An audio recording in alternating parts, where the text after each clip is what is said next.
50 to 75% of women who've experienced abuse prior to getting pregnant will continue to experience abuse. Developing now at 6, Midland Police say this man has been arrested for assaulting a pregnant woman.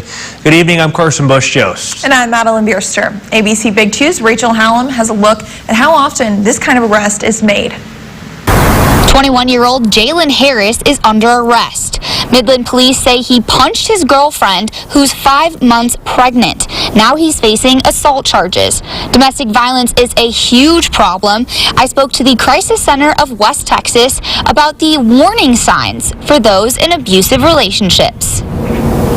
Our partners at Odessa Police Department are reporting more domestic violence calls than they had in previous years. Hannah Horick with the Crisis Center of West Texas says while Texas crime has been slowing down, domestic violence cases continue to rise. The last couple of years, there's some ties to COVID and some other extenuating circumstances that unfortunately have meant those numbers are rising for the first time in a very long time. Horick says domestic violence amongst pregnant women specifically is a major issue.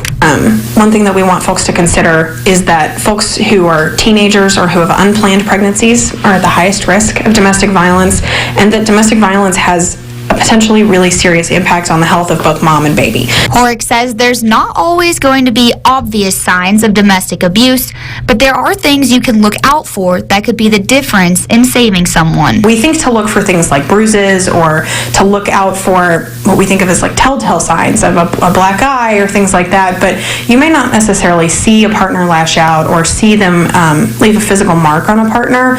Other different telltale signs can be standard signs of things like depression and anxiety. Someone who's struggling in other facets of their pregnancy or of their life.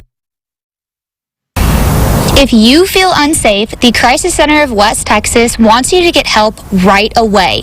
Reporting in Odessa, Rachel Hallam, ABC Big 2 News. Well, you can read more about this case and other local arrests right now on yourbasin.com. Just click that Seen on TV tab.